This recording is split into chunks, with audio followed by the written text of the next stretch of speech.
Hello there. Welcome to this episode of Force Ghost Conversations. This is your host, Anthony King, and this week I'm joined by Martin and Kristine Smith, co-hosts of the Heroes of the Halcyon podcast, as well as the event leads for the upcoming Halcy-Con, to discuss this upcoming convention celebrating the Galactic Starcruiser. If you're a fan of the podcast and would like to consider pledging your support, there will be a link in the episode description for you to check out the various tiers offered. Also, please be sure to check out our TeePublic store to buy some Force Ghost Conversations merchandise. And without further ado, it's time to gather around the campfire for some Force Ghost Conversations.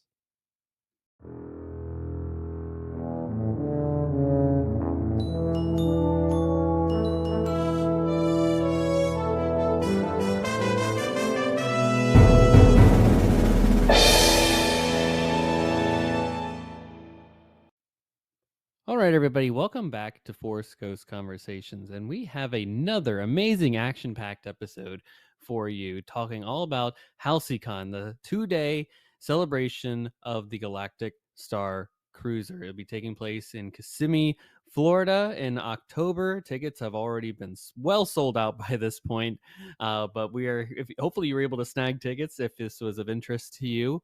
Or maybe this podcast will put the convention on the map. So if they do a second round of this convention, that you're already first in line to get tickets, because I know I certainly am. I'm very excited to see where the future of this convention goes, and just to continue celebrating the joy, the wonder, the creativity that was the Galactic Starcruiser, or as it is referred to in canon of Star Wars as the Halcyon. So it's wonderful to have Martin and Kristine Smith on the show. The event leads, they also host their own podcast talking about the Galactic Starcruiser and just diving deep into the nitty-gritty of what made that ship such an effective way to celebrate Star Wars, but also to allow others to just feel really open with play and getting to just celebrate the fandom that they want to in these very unique and interactive experiences. So this is a wonderful conversation, and similar to the last 3 weeks where we've been doing our Phantom Menace discussions, this was a pre-recorded episode, and this segment also was a pre-recorded segment. So I do not know the news that has taken place in Star Wars Lucasfilm Galaxy. I do know that in a couple days, though, at the time of the release of this episode, that the Acolyte will be premiering on Disney Plus with a 2-episode premiere.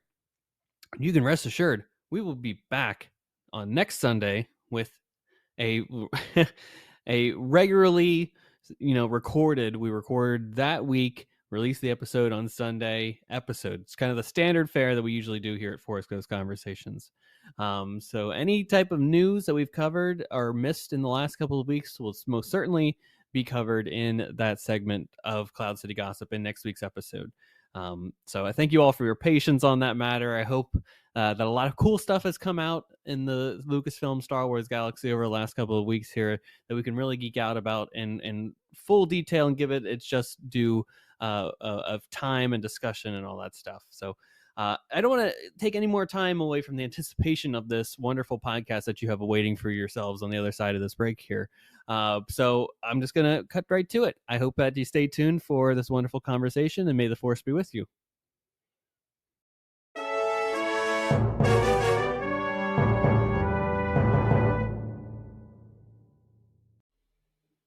All right, everybody, welcome back to another installment of Force Ghost Conversations. And I am so thrilled to welcome to the podcast first-time guests, Martin and Kristine Smith. They are the co-hosts of the Heroes of the Halcyon podcast, but they are also the event leads for the upcoming Halcy-Con convention that is going to be taking place in October, I believe. Is that correct? I want to make sure I got the dates right on that one. Yep, October. It's a sold-out event. It's going to be exciting and wonderful for us to celebrate the legacy of the Galactic Starcruiser. But let me bring them into the conversation here at this point. I'm just so excited to just get into all of it here. But welcome, Martin and Kristine. Martin, let's start with you first. How are you doing? Fantastic. That was like the best intro ever. That was we sound amazing. I'm off to a great start. Kristine, how are you doing? Welcome to the podcast. Thank you. Fantastic. We're super excited to be here. Oh, it's my pleasure to have you both. I was as soon as I heard about Halcy-Con and the great work that you've been doing behind the scenes. I've been watching your live streams on Instagram that you've been doing every so often. I'm like, man, this is great. They're very upfront and forward about everything that they're doing with the convention, and this is the type of stuff that I love. I also, for my day job, I used to kind of run events, so I'm like, they're doing everything that they should be doing at this point. So especially from a nerdy standpoint like that, I'm excited to get into a list of our questions here about the convention and like the behind the scenes stuff of it all. But I want to start at the beginning with you both, and frankly, for the beginning, when it comes to this conversation, is like the beginning of the Galactic Starcruiser when it was first announced. I can't recall if I think it was D23 or was it a Star Wars celebration. I can't exactly pinpoint when exactly it was announced, or maybe it was just a Disney press release at that point. So D23 several years ago, yeah. D23. Okay, very good, very good. So let's start. Martin, what was your first reaction when you first heard that this Galactic Starcruiser were announced? What thoughts were going through your mind as I assume Bob Iger was up on stage and said, "Hello, this is happening." Well, what's funny is people forget that there was no information other than there's a thing coming for a Yes, long time. And the information came out so slow that it just became this big anticipation in the Star Wars community of what is this going to be? For a long time, again, we in the Star Cruiser superfan community, we despise the phrase Star Wars Hotel, yes, because it's just so reductive to what the thing was. exactly. But that's all we knew for a long, long time. And then it started sliding in of, oh, there's going to be immersive elements to this. Oh, and then it started becoming like that's really what it's about. And so we were so excited. And the third host with Kristine and myself of Heroes of the Halcyon, Drew Gergich, the three of us have been friends for many, many years. Hmm. And Disney parks and Star Wars have been a huge intersection for us. And literally, Drew and myself, and sometimes Kristine, we'd have lunches regularly, just theorizing Ooh, I what love it. is this thing going to be? And every bit of news that came out, every permit that was filed, every aerial photograph that was somehow taken by dubious means, we would just analyze and go, what is this thing going to be? But we knew we had to go. I mean, that was a given for the three of us. That sounds awesome, Christine. How was your first reaction to hearing about this? Yeah, it was a D23 when I really kind of realized what it was going to be potentially. They had the Hmm. all the original pieces of art, and they had a mock-up of the ship, just a model of Mhm. the ship. And when we went to the panel, the what would it be considered? The The parks and attractions and parks, experiences. yeah. We're like, okay, this is it. This is when they're going to do everything. And they showed the same pictures that were in the lobby, and they barely talked about it. And the whole time we're like, okay, tell us how much it is because we're going to start saving. Just tell us. Yeah. We're good. We're good. And like, nothing. And we're like, oh Mm. no. I mean, but that shows how slow the information came out. That it Right. was a whole D23 cycle from one to the next before we even got a model of the thing. Uh-huh. Um, Yeah. True. Yeah. so I mean, this information really did come out slow. But there was a lot of speculation. Everyone knew this thing was going to be expensive, but we always, and some of the art coming out and some of the promo stuff that came out initially didn't look quite right. It's fair to Mm. say some of the promos that came out were really, but some of them were bad. Some of them just didn't look like Star Wars. Some of them just looked, it looked like an advertising piece rather than a Star Wars piece. Hmm. Mhm. Um, but at the end of the day, Kristine, our friend Drew, and myself, we always just said this is being done by the same team that did Galaxy's Edge. Yes. And for us, everyone's opinions differ on Galaxy's Edge, but for us, Galaxy's Edge is a grand slam, an absolute grand slam. We could live there happily. So that was always kind of our star in the night of have faith. These people will pull it off, and if they don't, it'll be a spectacular failure, and we'll have fun seeing it either way. But we had really strong faith in that they would come up with something sensational. Yeah. I mean, I think I echo the same sentiments here, where it's like it's either going to be a home run or it's going to be hilarious, and the Yeah. execution of it all. You're 100% right. if it's the same crew behind the scenes of Galaxy's Edge, the Batu of it all, the way that it fits into Star Wars canonically so well, that they would put the same amount of effort and care and consideration into this as they would that. Which I don't know if you both were at Star Wars Celebration in Anaheim a couple of years ago, but they both did a parks panel there as well, which was very much a advertisement for the Starcruiser, which my wife and I did attend as well. And that was, again, they did such a wonderful promo for the whole Starcruiser there too, and they were very clear, like, not a hotel. This is a lived-in experience. You are becoming a Star Wars in a way, which is just so it's so fascinating that it's from ideation of, okay, it's kind of a Star Wars hotel, but not a hotel, lived-in experience that then becomes this wonderful, immersive, almost life-changing experience for a lot of people. I mean, I know for you both, this has been a very much a life-changing experience to go on to the Starcruiser and to live out your Star Wars experiences and all that stuff. And just all the hard work that the people put behind the scenes into making this happen. I mean, it's just so wonderful. And I would love if you could just walk us through some of your most memorable experiences from your time on the Starcruiser. So, like, what were the most immersive elements that really stood out to you? What made it feel like Star Wars? What adventures did you undertake? I know there's a whole lot of, like, the different things that you can do. There's like I've seen the like the iceberg that they, like, I've seen like the slide that they done where it's like, here are the different experiences that you can do, and it's like my brain exploded at just looking at the side of it. So, like, Kristine, what are some of the fun, memorable experiences you take away from your time on the Starcruiser? Well, for me, the biggest thing was prior to Star Cruiser, I had never done any kind of cosplay or LARPing or any kind of immersive experience at all. And Really? Okay. so, yeah, and we did a good job before we went of being basically spoiler free. Like, we had a little bit of an idea, but I know for me specifically, I was like, I don't want to know anything. I just want to walk Hmm. in, cross my fingers, and hope I do okay. Huh. And I've told the story before, but whenever we first got on the ship, you walk into this glorious atrium, which is just absolutely It's beautiful. breathtakingly beautiful, and that smell that we all adore. Um, but there was just a huge group of people, and I was like, "Well, this is cool. Everybody's dressed kind of Star Wars-ish, and this is great. Everybody's kind of milling around and having fun." And I had somebody walk up to me that was like, "Hi, how are you?" And I'm like, "Great, how are you?" And he's, you know, "What planet are you from?" And I had to remember my story and be like, "I don't know, what planet am I from?"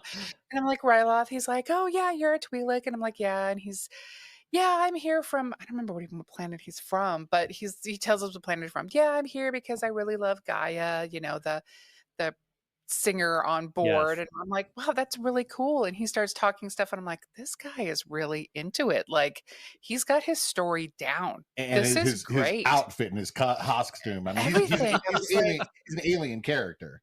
and I was like, "This guy is crushing it." I'm like, "Okay, but this is fine. I'm interacting with somebody else on board, and we're, playing, and this is great." And then as I see him start to walk away and walk around, I'm like, "Oh, he is part of the cast. Okay, so that's how this is gonna work. Hmm. As long as you're willing to play, they will play with you." The fact that you come in costume, especially those Hmm. initial voyages, was kind of a red flag that says, "I'm here to play." Gotcha. Um, that was the, "Oh, that's what this is." So that was like that first moment for me that I was like, "Okay, I think I kinda like this. Like, that was fun. I can do this." Where prior Yeah. to that, I was like, "Ooh, I hope I don't screw this up You dipped your somehow." toes in a little bit, and then you're like, all right, this isn't so bad. I'm gonna Exact go a little further into the Yes. 3 foot edge of the pool, and then slowly further into the 6 foot. Exactly. Oh, Exactly. and by the end, we were like stuck in the deep end, Oh, and yeah. I was actually there. I was actually just a couple feet away from Christina and watched that particular interaction happen. And Christina and I, we've been married over 30 years, and it was such a glorious moment to see just this realization in her face of, I'm in Star Wars. Yeah, I'm in yeah. Star Wars. I just talked to a legit Star Wars. It's a Togruta character, and she crushed it. And I mean, she was literally in green makeup and leku and a full I mean, For real. for real. I mean, Oh, she yeah. went all the way. And Wow. I she, mean, for your first cosplay experience, that's no I know. joke. I mean, I know. It was a lot. It was a lot. it was an incredibly brave swing for you to do, having never done it before, and the confidence boost it gave Kristine, not just on that trip, but we're talking about just life, was Amazing. again, like you say, it was life changing. These things just changed with you, and these moments, like the smuggler character Wraith Cole.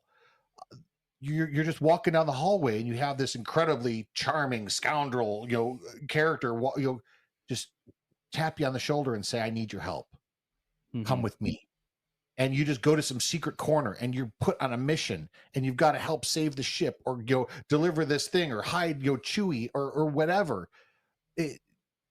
There's no words that can explain. I mean, as an adult, you forget how to play.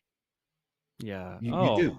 Oh, yeah. You forget how to play, and just to have like stormtroopers coming up to you and you have to evade them and whatnot, and the captain comes up to you and puts you on controlling the bridge. You got to use these shields to protect the ship from that thing, and it's the greatest sandbox in the world.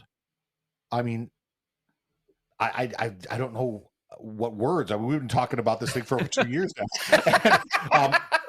There really is no sufficient description other than you are in Star Wars, and people say all the time it's so expensive, but my immediate reaction to that is, how much would you pay to be in Star Wars, to stand on a set with Star Wars characters and be in Star Wars? This was that. Yeah. This was that, and so much more. and so much more. And more.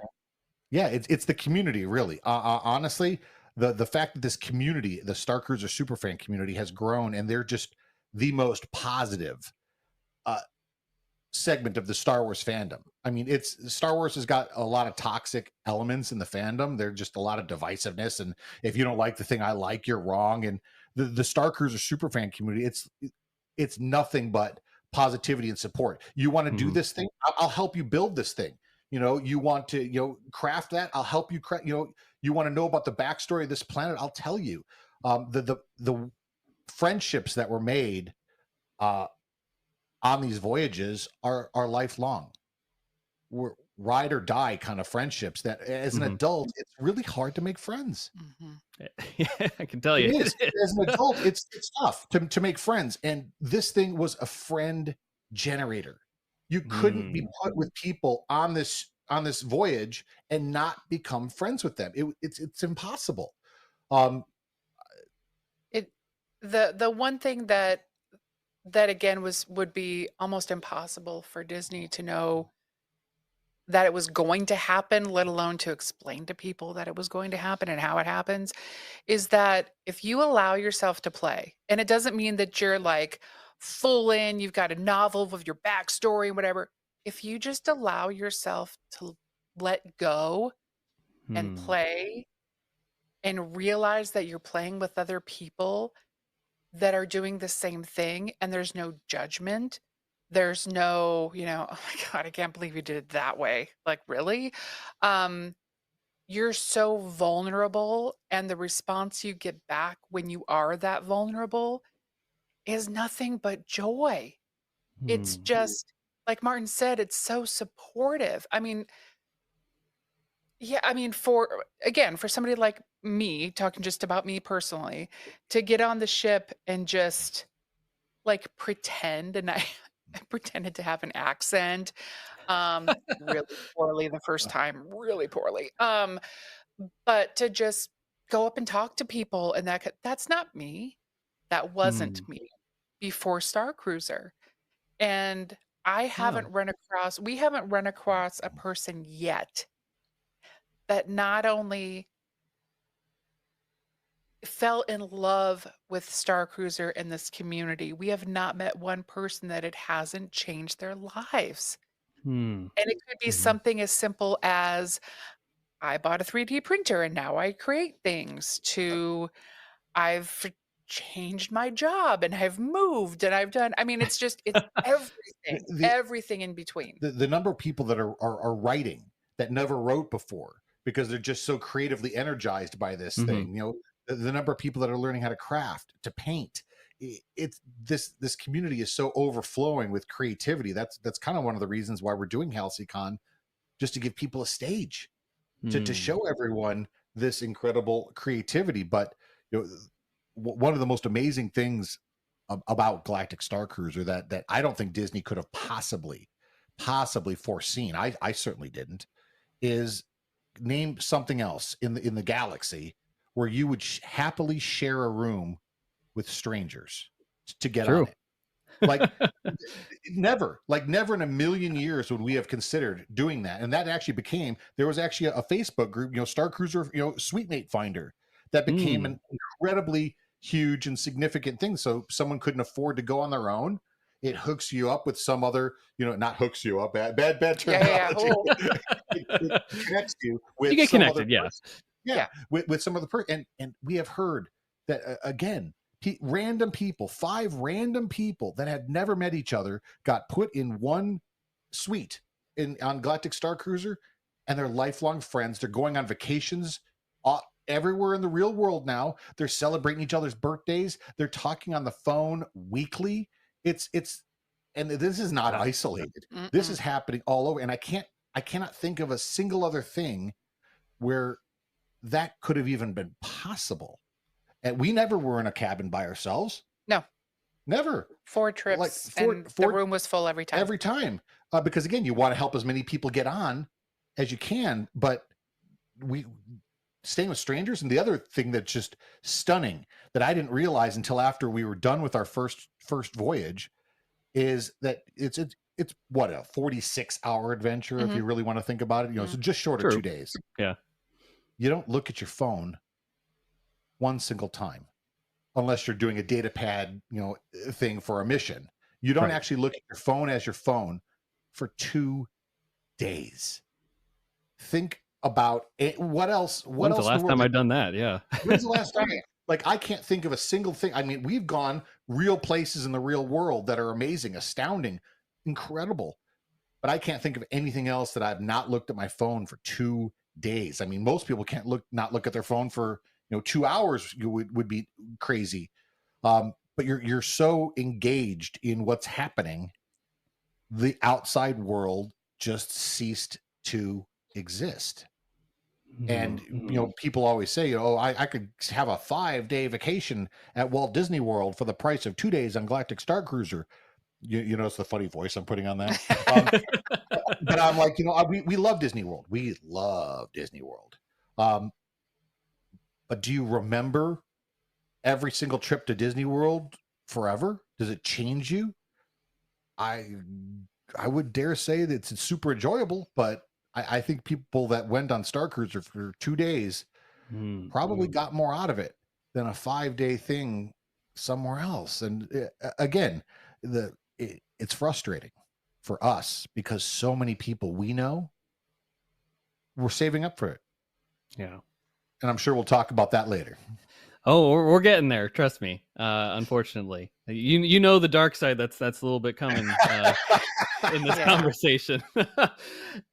I love everything that you both shared here. I mean, I think you put it so eloquently too. Like, for a lot of adults, this space gave them the permission to either be a kid again or to play, right? Which is a magnificent thing to tap into, right? How many people put aside that, or they were told to put aside that by people, and then now, like, 2015 comes around, Star Wars comes back into the fold again, and they're like, okay, I like the movies, and like, maybe they've got little ones that they're bringing into it too, and they're enjoying it with them, and then they have this opportunity, and they're like, oh, well, let's take a dive into this and see what this does, and then they get to unlock a part of themselves that they have never been able to. And Kristine, that's just an amazing story that you shared, how, like, you took risks that you probably wouldn't have done before, and all that, and it just showcases how life-changing this experience has been for obviously you and for a lot of people to now have this sense of community. I know full well. I mean, my wife and I moved down to Orlando in October, and making friends is a difficult thing, especially as adults. Heck, even in DC when we were living there for years, it was hard making a close knit group of friends. And now that you have this community that you have cultivated, and you've friends along the way, and you know of people that have even created a branch of friends beyond that too. It's amazing to hear that the ramifications of this, on paper, it's a fun adventure into a galaxy far, far away, but there are clearly tangible things that come into the real world because of this experience, which I don't know if you can put a price on it, frankly.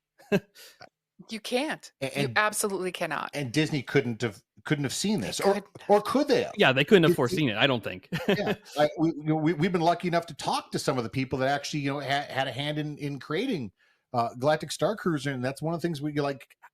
Did you know what you were doing beyond just the surface level cool Star Wars thing? Did you Yeah. know like what this This was is gonna what would happen. what a jump forward it was? And it's just exciting for us to see the possibilities of this kind of storytelling. Yeah. Galactic Starcruiser may not be there, but boy, I'd love to see this type of storytelling extended and used in other ways and other genres, and um, it really is a whole new world. You're 100% right. And this was the first foray into something like this. Nothing like this has ever existed in the history of all time. So this was the biggest attempt at a grand slam that I think Disney has ever attempted in their illustrious 100-year career, and in even what 60 years that they've been doing parks and experiences and that type of stuff. But this is like the tip of the iceberg of what they've been really like nothing has ever been close to what they've been doing with this. And I'm glad that they went for that big grand slam, and we can talk about why it may not have succeeded and all that stuff in the way that we want to, where it still exists to this day. But I'm glad that they on paper said, like, we're going to do it. We committed to it for 2 years, and clearly the results are tangible for the people that were able to get on it. It was consistently since it opened to the day it closed, Disney's highest rated customer attraction ever in the history of Walt Disney Parks and Experiences. This was the highest rated thing. People got off it, and everyone that went on this thing, us included, was saying this is a once in a lifetime thing. It's a once in a lifetime thing. My God, we can't possibly do this again. 2 weeks later, we had booked another one. Yeah, you boy, we did terrible things to get back on that shit. Awful things. Things we can't discuss here. Oh my gosh! Do not scare the audience, please. You broke me. And you know what? I regret nothing. I regret nothing of what we had to do to get on this thing again. I mean, Kristine and I are so unbelievably fortunate to have gone 4 times on this, and I don't want to give the impression we could afford to go 4 times, but we did. And every single time we went on that ship, we walked off with something so much more than just fun memories. We walked off with just dozens of Starcruiser family, is what we call it, and that's exactly what they are. This is beyond just hi, how you doing friendship. Yeah, we live in Arizona. I don't think I've ever been to Orlando so much in my life. Oh, we were there. Just to give an idea, this community, the Starcruiser community, we did a group trip on the Disney Wish, the big cruise line. Oh, wonderful! Yeah, this past year, over 200 people. March. The first March. Over 200 people in the Starcruiser community went on the Disney Wish all at once. And one of the couples, actually, they were celebrating their wedding anniversary on the ship, and they brought, as a lot of couples do, they saved the part of their wedding cake for their anniversary. Well, they brought it with them so they could share it with their Starcruiser friends, because that's the people that meant the most for that moment with them. That's the kind of thing this has become. And again, like you said, Anthony, is you cannot put money on that. You just can't. I mean, Disney did, and we Right. paid it. Yep. Absolutely. But yeah, it's indescribable. It really is. It really is. That's fantastic. I'm glad that you also were able to go on the Wish too, which I think has the Hyperspace Lounge itself on there. And before we get into our other conversation, I have to ask immediately: Did you contemplate getting the $5,000 drink just so you can go to like Skywalker Ranch and do all the fun stuff and have the whole presentation? Did you consider it, Well, Well, here's the thing, Anthony. yeah. or did you do We it? And now you're going to explain to me here how you did it. we have an incredible audience for Heroes of the Halcyon, our Starcruiser super fans, and many of them were on the ship, of course, with us because we're all family. One of our wonderful friends did buy the $5,000 drink for us. Really? So, yeah. So we were able to drink. Martin and I were on the ship. Drew was not, but we called Drew and put him on FaceTime so that she could tell him that, this is what she did and this is why she did it. And we're all going to to Skywalker, Skywalker Ranch. and Rancho my Obi-Wan And later this Rancho year. Obi-Wan, yeah. All of that Yeah. too. Oh my Yeah. gosh.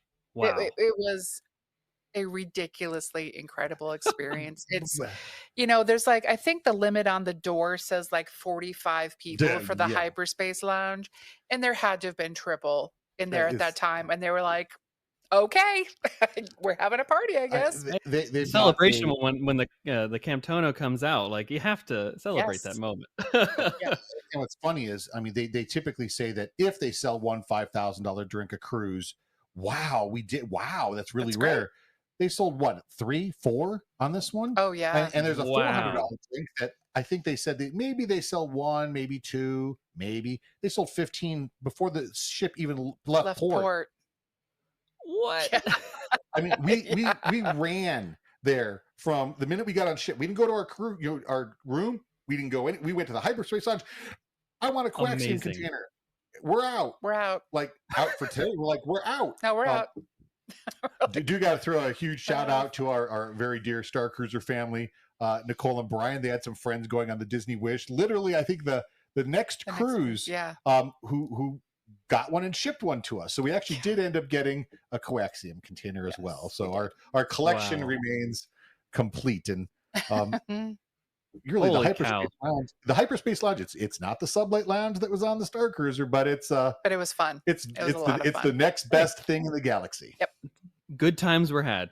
Yes, they That's were. all it needs to be. Many. And what's really fun is that there's this big, huge, beautiful window that's out into space, this portal into space. And if you've seen like a Mhm. Space 220 in Disney, you know that they've got that screen technology pretty dialed in at this point. And what's fun is you can see the Halcyon, the ship from Galactic Starcruiser, going by every like 7 minutes. It rotates what you're looking at.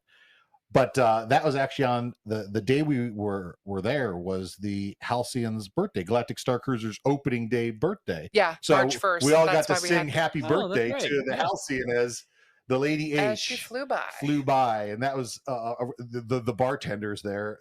We call them chemists. The in-word universe word is chemists. They're all just looking like, wow, what is even happening here? They're loving it. They're loving the energy. yeah. They're just like, this place is not normally this happening. Yeah. I was like, yeah, Disney is definitely like, how can we get this crew back on the next cruise? Yes. Yes. They know how to live it up on the ship. That's right. But we couldn't be more grateful to everyone that's helped us, giving us things, opportunities, friendship. I just thank you. Yeah. That's amazing. And you've set up a conversation for another time when we want to talk about the whole Hyperspace Lounge again, and the $5,000 drink experience at Skywalker Ranch. All that you're setting up a part 2 later on. That's awesome. Star Wars fans love sequels. Star Wars fans, exactly. A prequel, a sequel, anything. We'll take it. So we kind of did spoil it for those at home that may not have known the unfortunate news that the Starcruiser did close this past September. And Kristine, how did you first feel when you heard this news? Or it was announced, I think July, that May. they May. were May. Sorry, even earlier. Wow, my gosh. Yeah. And then I know that the bookings just started immediately closing out. They started really booking up as it went on there. But how did you feel when you first heard the news? Did you see it coming? Were you worried about it? And then when it happened, how did it hit you? So we went on another huge group had gone on for May the 4th. Hmm. And Wonderful so time. we Yeah. were still kind of living off that high of being again with so many friends and such a huge group, and several Hmm. things were planned, and it was just wonderful. We actually hosted a private party at Planet Hollywood Oh, for love the it. Star Cruiser community that Hmm. at that voyage, muster meetup, which was a sold out success. So, I mean, we were truly riding the high as of May the 4th. And, Yeah, and exactly. then 2 weeks later, Yeah, and then yeah, just a little less than 2 weeks later, I got a text from one of our friends that was like, "Oh my god, did you see this?" And so I'm looking at the article she sent me, and I'm like, "Okay, well, who's the dope that wrote this? Like, what is this now? This is just more hate, whatever." And then more text messages, and then more Instagram messages, and phone calls, and, "Oh my gosh, it's happening. Oh my gosh, oh my Hmm. gosh." And at that point, it was I mean, it was utter devastation. I mean, we not jokingly, said that it felt like a family member died, Hmm. and we all went through different stages of grief. Um, some of us were accepting and then angry. There was a lot of crying, there was a lot Yeah. of blame, there was a lot of, but the one thing that struck us first is what's gonna happen to our friends that are on crew and cast. That was the first thing we thought of. And then after that, it was, how are we gonna keep these friendships? Hmm.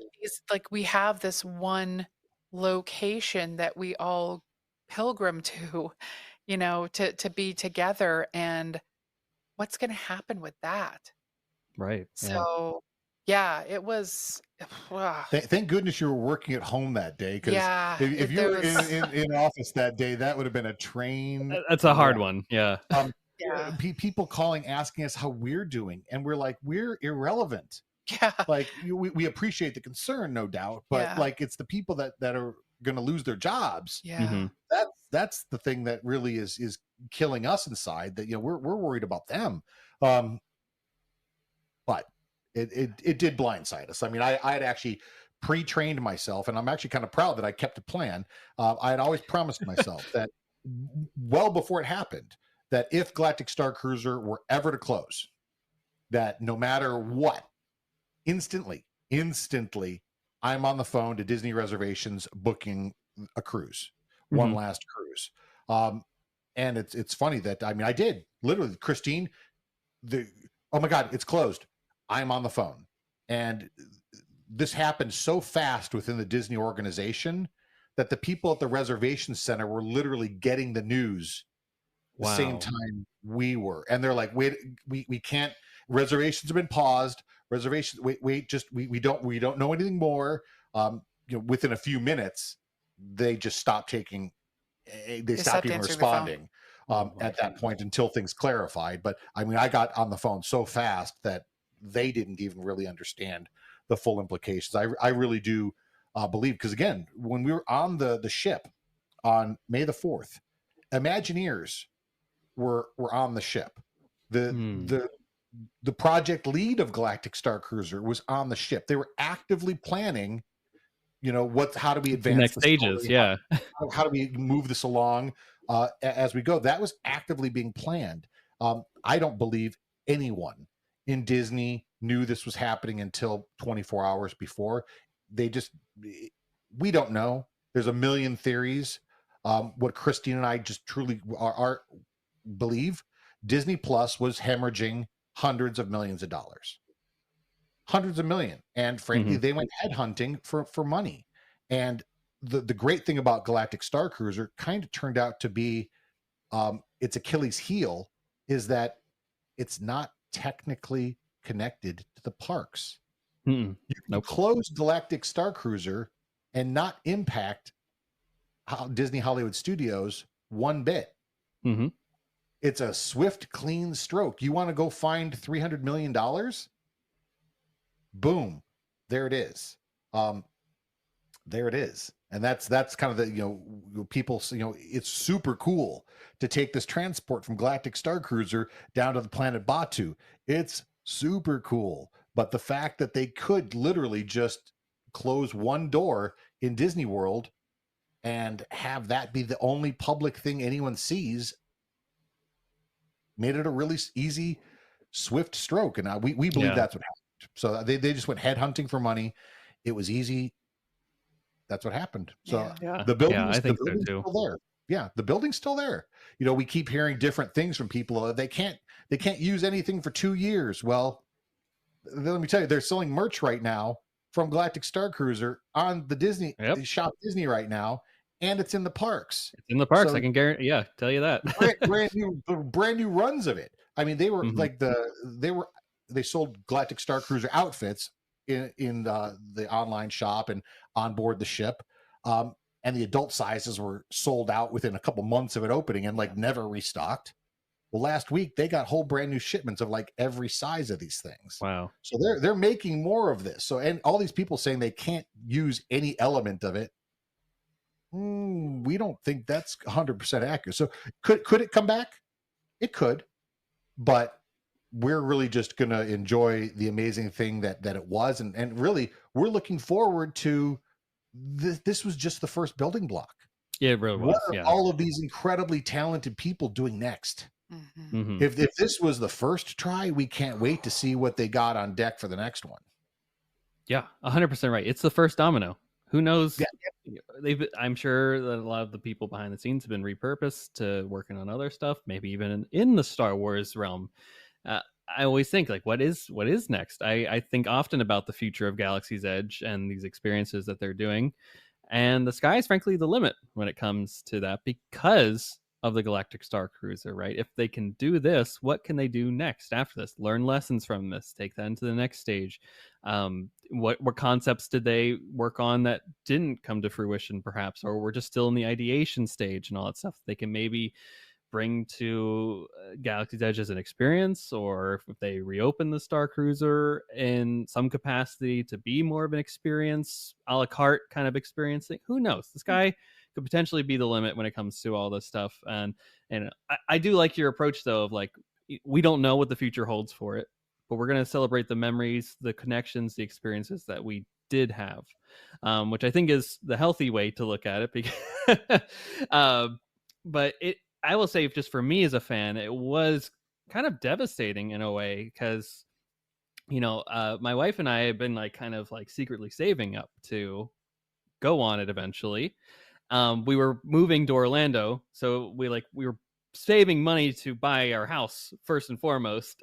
That was where our first priority was. And then when we're down here, we're great, we don't have to think through the logistics of, do we bookend a trip to Disney World before or after we go to we don't have to think about all that stuff. It's a bit easier when you live down here to go spend 2 days and then come back home and you can go to work the next day. You don't have to think through all the logistics of that. And then just time beat us to this. So I felt like we didn't have the full opportunity presented to us yet before it was taken away. So that was hard, but I do love living vicariously through people that were able to experience it. People like yourselves. We've had guests on the podcast before that have experienced it. And I've been tell me about what you did. I want to hear about it. What did you learn? What was your role? What fun did you have on this?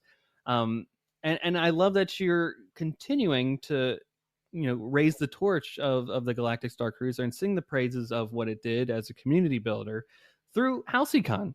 A wonderful upcoming celebration, convention, if you will, of all things Galactic Starcruiser, and just celebrating, in a way, the galaxy far, far away, but just more specifically this specific area of it. So, Martin, Kristine, what were the origins of Halcy-Con? Where did this idea come from? Tell me about it. Well, the day Galactic Starcruiser closed, Kristine and I did another large private party. Well, not private party, but a a ticketed event at Mhm. Planet Hollywood. Again, a second one, Mm. much larger. Because again, it killed us that there was no way for all of the community to say goodbye together and Yeah, that was hard. get together with some of the cast, some of the crew, in a way that felt comfortable for everyone. So we just rented out a huge piece of Planet Hollywood on the whole second level piece of it, and Muster Meetup 2. And during that event, one of the folks we had, DJ Elliott, well known in the community. He's Yeah, absolutely DJ Elliott, awesome, yeah. absolutely love him. And he was providing some of the entertainment at the event. He just pulls us over and he says, you guys, because he helped us with the first Muster Meetup as well. And he's like, you know what you guys need to do? You need to do a convention. And Kristine and I had been going to San Diego Comic-Con for over 20 years. I mean, this is going to be our 21st year this year. Yeah. Nice. And DJ Elliott said, you guys need to do a convention. And instantly, zero delay, I'm like, Halcy-Con. And he's like, there you go. And I saw it. It was meant to be. I saw it in my head. I just run over to Kristine and, Kristine, I've got an idea and it's so cool. And we just call Halcy-Con and and she's like, can we just get through this before we start I want to finish my meal first and have a drink. Like, I just want to enjoy the night. but instantly she got it. Like, Kristine understood the concept. Again, we're the event managers, but the people, the fans community, they're the ones that are putting together the panels, the exhibits, the round tables. We've got vendors, we've got artists, all within the Galactic Starcruiser super fan community. As a way to, we opened up submissions for, what kind of panel do you want to host? What kind of round table do you want to host? We had over 100 submissions, 100 different ideas people had of things that they would like to do. And this, in less than 10 days, we're going to have the community's going to vote and see which ones do they want to have present at this event. We've already seen some of the art that's being created, some of the things that people are crafting to say. It's just unreal what the community has done. And again, we may be the tip of the spear, but it's the community coming together. The big phrase on the Halcyon is together as one. And that is exactly what everyone's doing. I mean, we put out an announcement that this was something we were going to do. Late October of last year, just a couple weeks after it closed, when everyone was really kind of feeling down and not sure what to do. We just put in an announcement that, Halcy-Con, 2024, and people kind of went crazy. And then it was, oh my God, we actually have to do this now. Yeah, the scary idea becomes real. Yeah, it became real really, really, really fast. We're like, venues cost, big venues cost a lot of money. Yep. Insurance costs a lot of money. A lot of things cost, the AV costs a lot of money. The amount of things that cost money for an event like this is wild. Yeah. But we actually got Halcy-Con location scout t-shirts and flew down and we just toured every single venue in the Orlando area, and we found one that was just sensational. We're like, can we have blasters? They're like, sure. Can we have droids? Sure. Can we have lightsabers? Sure. Everything we asked, they're like, the one of the top people in the management team is a Star Wars fan. And he's just like, it's a Wyndham. This is a real brand name venue we got for this. It's a sensational spot that we got. Different, I don't think we've actually announced it publicly, but 11 different spaces within this venue that we have every single meeting and convention space in this entire resort. We've got the tickets sold out in 4 hours. They went super fast. Yeah. And then the wait list is, we actually had to shut down the wait list because the keep getting longer. The wait list got almost as long as the number of tickets we sold. And we're like, at some point, like you're never getting in, this person in the back. Yeah, Like, sorry. we wanted to be able to tell people about next year, but at some point you feel like you're not doing the right thing by keeping the wait list open. Yeah. You get through this year first. Yeah, exactly. And again, this year it's not small. It's Nope. several hundred people. It's close to 600. It's 600 people. Yeah. And for a first year event like that, with the complexity that this thing, we're going to have over 80 programs. Yeah. Of stuff for people to do. Again, a whole vendor and artist room, activities. We have there's so many things that we're holding kind of in the pocket to surprise people with. I mean, it's 2 full days because we've also got nighttime activities. Yeah. Both days. Amazing. So it's absolutely the joy that people are going to feel. But we have the best event team in the world. Oh my gosh. We have to tell you that if you're ever going to your entire audience, if you're ever going to put on, a large scale event like this, you cannot do it by yourself. Nope. Surround yourself with amazing. We have got the most incredible, event team helping us, coordinate all of these different aspects. The biggest brains and the biggest hearts. The creativity that is being donated to this community just out of pure love. It's really inspiring. Yeah. And it just pushes us to, do more. Yeah. We always feel that this need to, my gosh, look what everyone else is doing and providing for this community. What else can we do? And we love that. We're not fighting with each other about, this. I love this show. I hate this show.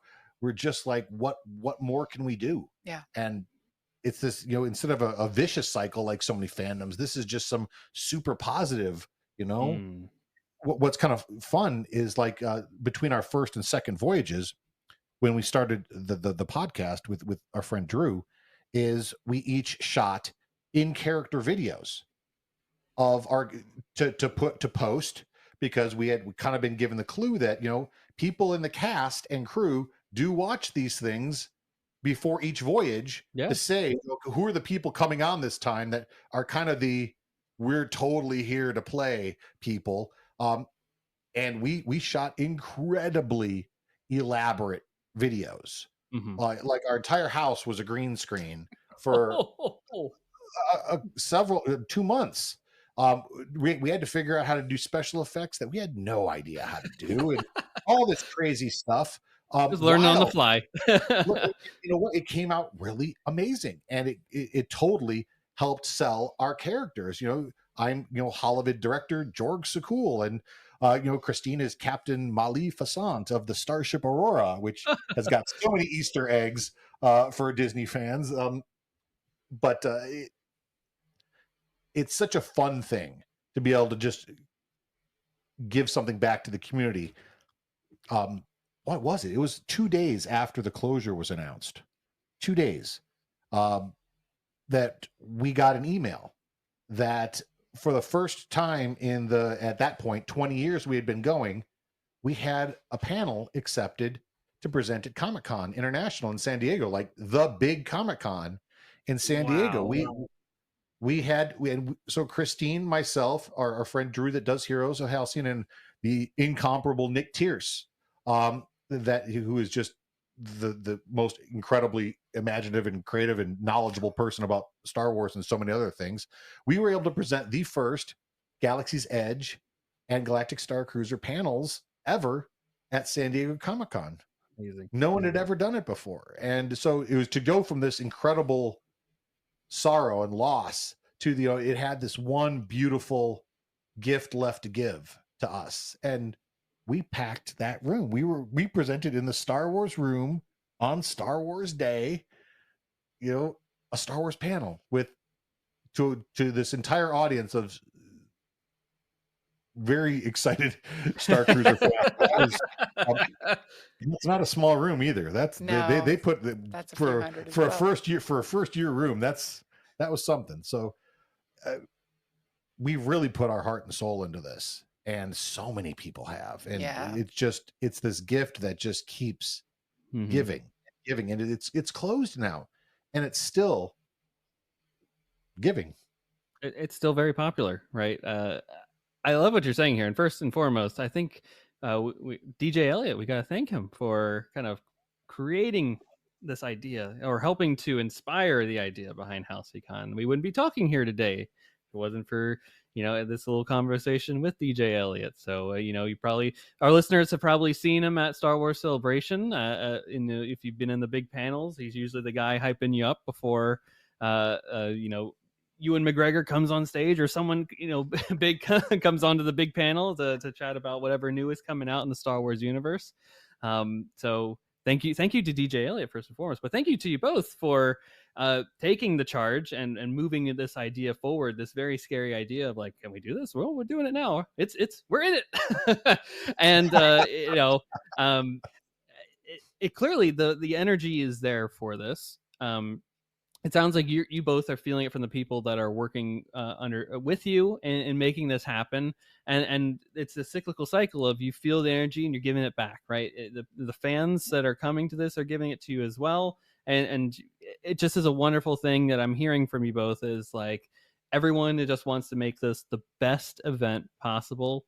And you're manifesting it because of the wonderful people that are kind and wonderfully putting their efforts into making this an incredible convention. And you said it, you're filling up this entire hotel space. This isn't just like you're just rented out one conference room and then people are just going to show up and just gonna have like 2 tables or something like that. No, full on convention, folks.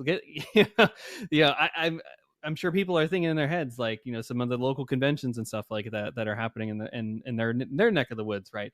But this is a full on 11 room, he said, space.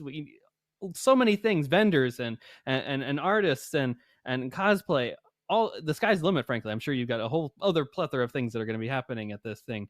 But this is just incredible that such a convention can happen surrounding a very specific aspect of the Star Wars galaxy. We've now gotten to the point in Star Wars where we can have a Star Wars celebration, but we can also have a more specific mini Star Wars celebration celebrating one specific aspect about it. It's like what again, you may be the tip of the iceberg for the next level of the Star Wars convention, where we can have one about Star Wars toys. We can have one about, just the Clone Wars. We get the Bad Batch, right? Anything is the limit. The sky's the limit at this point, and you guys are kind of spearheading this next foray into what a convention can be. So thank you for that. It's very exciting, and I'm as a fan, I'm glad to be a recipient of this wonderful world that we now live in. Kristine, check to see if Clone Con is available. Because I would so be there for that. Oh. Get the trademark now. Well, we really appreciate the chance to come to chat with you. We love your show, and we love this community. Come join. The great thing about this community, even folks that haven't been on Galactic Starcruiser, if you love Star Wars, if you love creativity, this is the community for you. Yeah. Come on in. That's brilliant.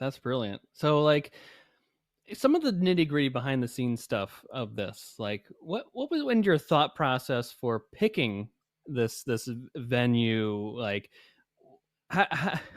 where do you even start when you're like, all right, you've said we're doing the scary idea now? They're like, what are some of like the next steps that you have to do in order to make sure that this thing actually in October happens? Like, I can only imagine, like, you probably have like a huge whiteboard or something to that degree, or a spreadsheet or something like that, and you're just like, here's the running list.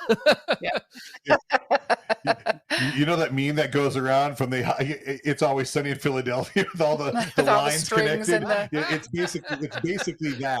But no, since we have a really long history with conventions, we really did, and again, much bigger scale than the one we're doing for this first year. But we knew how to break it down. We attack each thing, and the first thing to know is, okay, how much liquid cash can we, Kristine and I, start this thing with? How much money can we possibly get put together ourselves to get the ball rolling? Because the venues want money up front, and we certainly can't sell tickets until we have a venue locked. So that became a thing. How much money can we put together personally, and then just what's the place that's most convenient to the cast and crew? Well, obviously that was Orlando. So that Yeah. kind of told us right there that this was going to be an Orlando experience. At least the first year. It might expand to different places, but for the first year, obviously Orlando. And the good news is that we have made friends in Orlando. Lots of friends. Yes. Because planning an Orlando event in Arizona is a bit of a Yeah. challenge. There's a spatial difference there. A little bit. It really was fun though to just jump on a plane and with an express plan of we are going to visit every venue we possibly can, and we knew basically what dates we kind of needed this to be. We wanted it to be during Mickey's Not So Scary and Halloween Horror Nights. Yeah. We figured you timed it right. Give people 2 reasons, 3 reasons to be there. Right. We again, because whenever you throw an event like this the first year, you just don't know.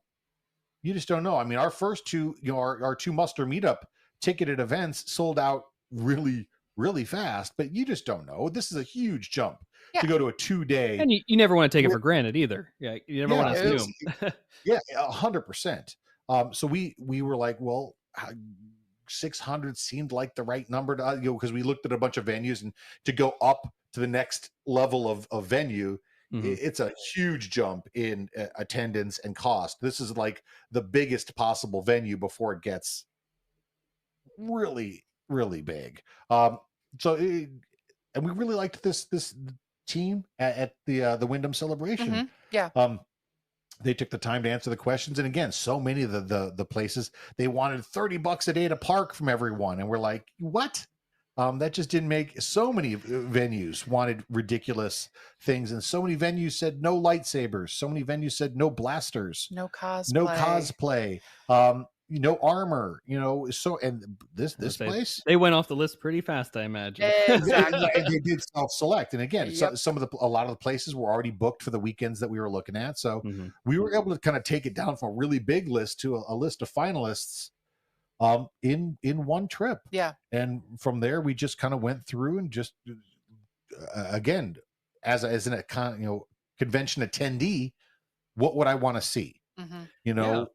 What would I how does this place operate with again, we could look at these spaces and go, okay, I know what's going to go there, I know what's going to go there, I know what's going to go there. It's everything's subject to change. But we were able to really see this event walking through the space, and it felt so right that we said this is the one. We posted it, and again, 4 hours later, it was the most stressful because again, you just don't know. Is it going to be crickets? You hope for the best, but we just kept getting.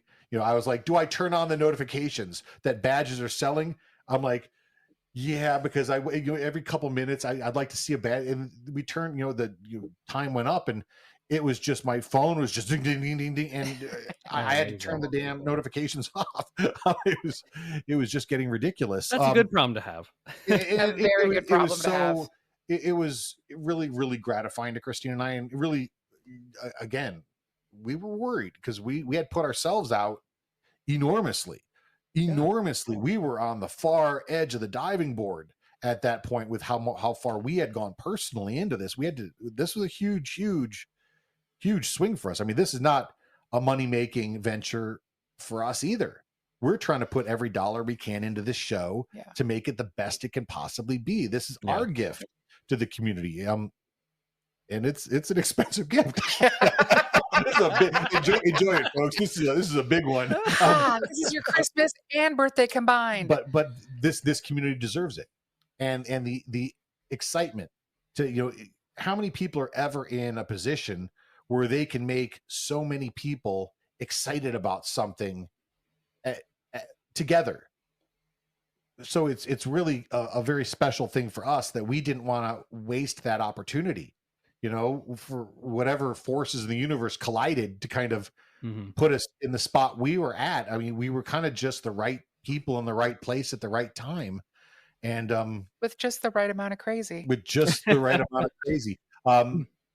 Yeah. So we could not do it. We could not do it without the event team that we have. Unreal level of experience that's going behind. I mean, Yeah. we aim to please.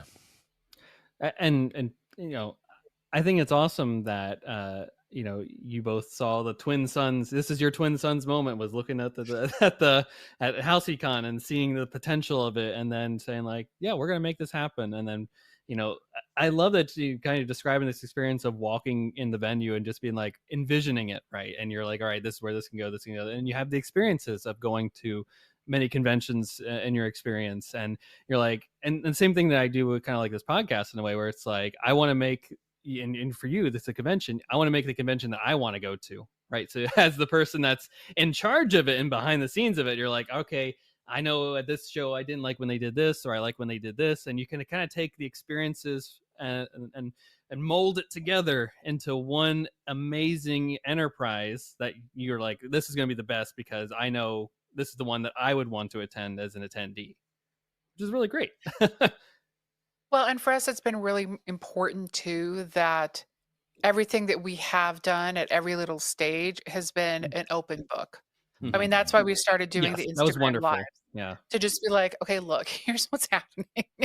Like, we either need your patience, or we need your opinions, or we need something, but we are going to make this first year most definitely is going to be a combined effort by Mhm. every single person that walks through the door. That's why we're having the programming being voted on. We want to make sure that everybody Yeah. has an opportunity to say, nope, this is what I really want to see at an event like this. Um, and even if we've had a little stumbling block at any point during it, I mean, the encouragement from just the badge holders has been, nope, you guys are doing a great job. Don't, everything is wonderful. We're good. Let's keep rolling. It's like, well, if you're going to be our cheerleaders, then we're in a great place. We've been doing a pretty good job so far, yeah. I agree. But it's just like Galactic Starcruiser is really our model. We're not trying to recreate Galactic Starcruiser. We're just trying to kind of Mhm. give something that kind of re-energizes that feeling that you had. That every single voyage on Galactic Starcruiser felt different depending on the hundreds of people that went on each individual voyage. Yeah. And The that's people make it. Yeah. that's it. Is there were we heard very explicitly from people that worked on it, some voyages were really dead, just super low energy, no people really there to play, just kind of looking around. And there were some voyages that were just literally coaxium, all the way, Also the wall lit. bonkers. Yeah, completely. And let me tell you which one the cast loved. Cast loved the energy. So, Yeah.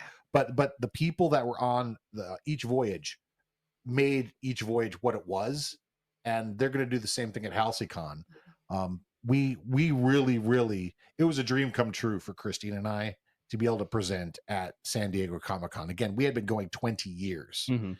And so that was a dream come true. And it was super important to the two of us that we give other people the same shot to Yeah. be able to present something to the people they love about something they love. And we're going to be able to do that for 80 people, Yeah. presenting to People. 600. I mean, Right. That's awesome. Yeah. And it allows people to have that space, that safe space, to showcase their fandom and to present in such a fun way, without feeling like they have to sequester themselves or hide a certain part of them. Like they get to be full out on display, lovers of Star Wars, lovers of the Halcyon. And I'm excited to see what people are going to put together for this. Like, I think it's going to be such a wonderful thing that is being worked on right now. And then they have a few months yet to work on this stuff. So that's great. And just the thing of it all, like the Halcyon is and Halcy-Con is just so cool. I can only imagine, like, maybe I'm going to ask you straight to your faces here. Like, how cool was it to see, like, how must have been a great sigh of relief, right? To know that you, like, all the demand that was there for this, like, to see, you said, Martin, you had to turn off the notifications for the tickets, right? That incredible demand must have just been like a relief off the shoulders to be like, oh, we weren't just like doing this for ourselves. Like, people wanted to participate in this grand adventure that we're going on here. I mean, realistically, the whole time it's been a roller coaster ride. And The good news is that we both love roller coasters. Good. Um, Good. but it's that, oh my gosh, is this really going to work? Is anybody going to buy a badge? Is this going to be okay? And then the badges started going crazy with sales, and we went, Yeah. this is amazing. And then went, oh my gosh, we have to figure out what we're doing. Holy You crap, know, the it's like, backup it's plan. We have absolutely to. exactly.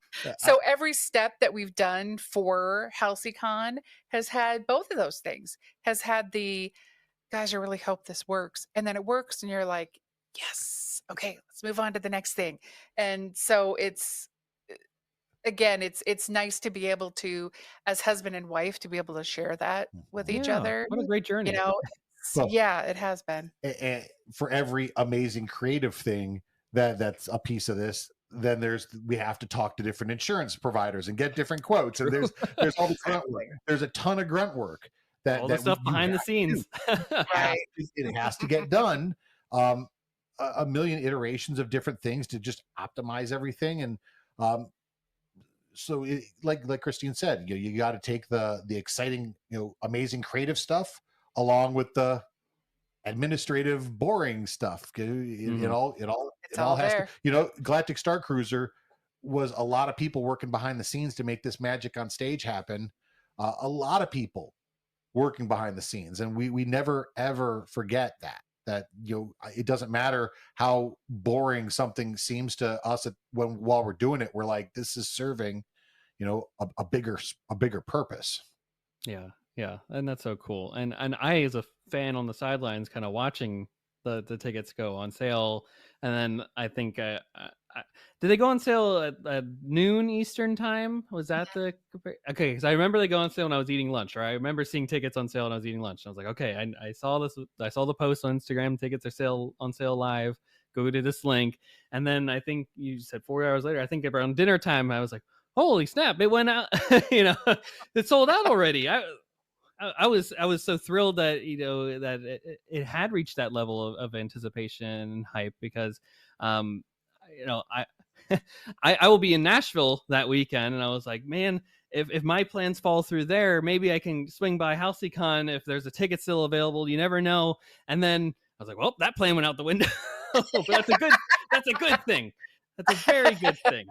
And to have a wait list too at such to a high degree of interest, like, it just showcases to both yourselves and to Disney and everybody out there that this is a community that stands together. It's a proud community. It wants to celebrate this stuff, and the energy is palpable. I can feel it from both of you in this conversation here, and I can bet that when that room gets together in October, full of people cosplaying and celebrating all this wonderful stuff, that the roof is going to explode with all the fun that's going to be taking place over those 2 days.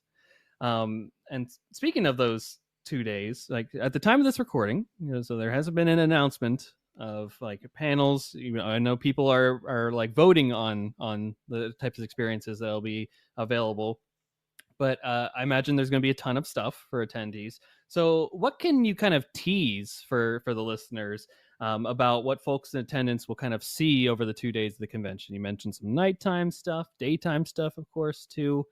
What are some of the type of stuff that they can expect over Halcy-Con? Oh gosh.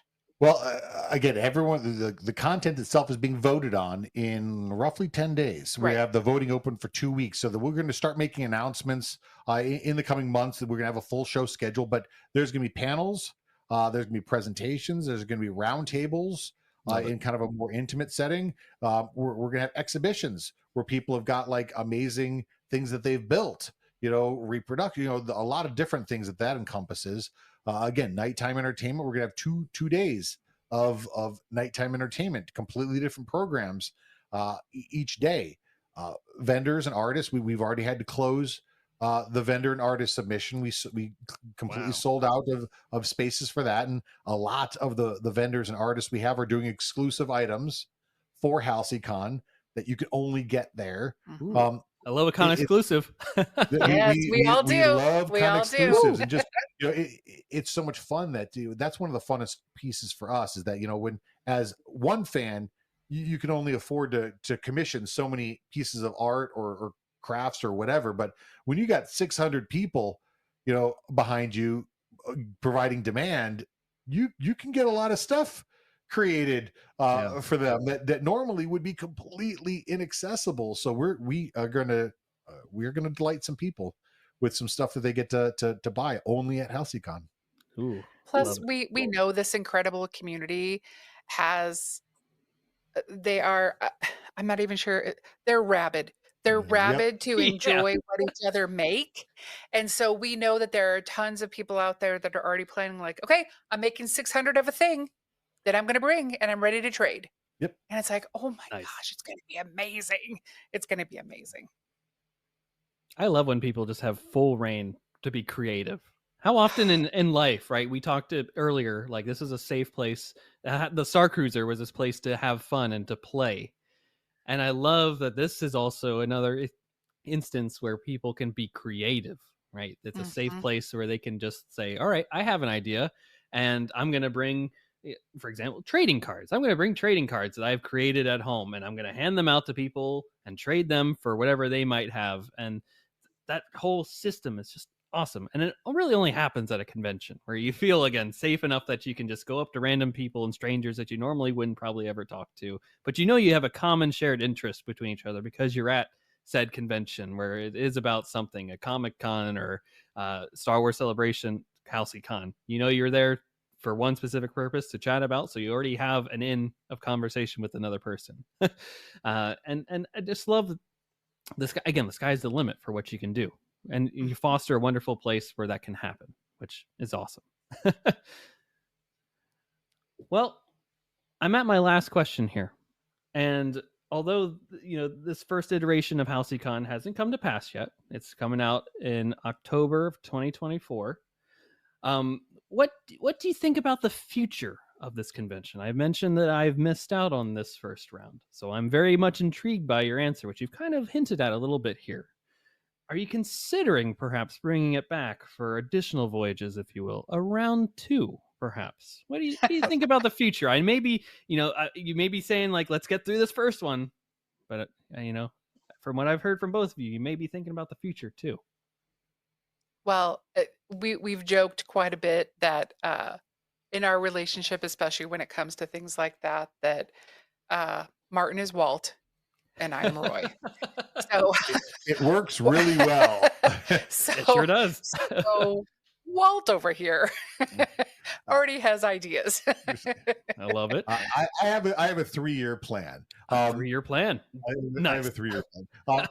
Again, let's get through year 1 first. But there's a couple. The great thing is there's a couple ways that this could go if there's demand. Mm-hmm. We've got a bigger, better version of what we're doing, and we've got completely different ideas on big, large scale events that the community can do together. We'll see what they want. That's a great tease for the audience, right? That's leave them hanging, wanting more. Perhaps if they, just like me, missed out on this opportunity for the first round of Halcy-Con, never fear, everybody. There's a great big beautiful tomorrow on the horizon here. There might be something down the line. Let's hopefully let's get through the first one, and I hope that it goes super well and super swimmingly, and everyone has a great time. And then when you regroup, perhaps there's something more down the pipeline, and I will be very much listening for future announcements as they come from Halcy-Con. And thank you again to you both for coming on, for sharing your experiences with the Galactic Starcruiser and just the behind the scenes look at this incredible convention that is coming to Orlando in October of 2024. So, Kristine, Martin, where can the fine folks that are listeners want to find? Where can they find you online? Where can they find out more about Halcy-Con? If they want to either continue the conversation, learn about your podcast, Heroes of the Halcyon, how can they get in touch with you if they want to learn more and to continue to stay up to date with all things Halcy-Con now and in the future? So you can find us on the interwebs at Halcy-Con.com. That's our website. That's going to have probably the most up-to-date information. You can also find us on Instagram at Halcy_Con. And then where else are we at? Gosh, I guess you can find Heroes of the Halcyon at Heroes of the Halcyon is on Instagram, on Threads, on YouTube. At heroesofthehalcyon.com. Yeah, you can always email us there too. If you can find us, we're out there. Wonderful, and I hope our listeners continue to interact and to learn more about the wonderful work that you're doing to stay up to date with everything. I'm very excited to see how it all plays out. I wish nothing but the best for the two of you as you continue to get into the nitty gritty months of planning this and to execute it well. I'm very excited to see how it plays out. So thank you again for coming onto the podcast. It was an absolute pleasure to have you on, and I can't wait to hear about how the convention goes. For the listeners at home, thank you for listening to this episode of Force Ghost Conversations. Of course, we'll be back next week with a brand new episode in the Star Wars galaxy. And until then, may the Force be with you. Take care.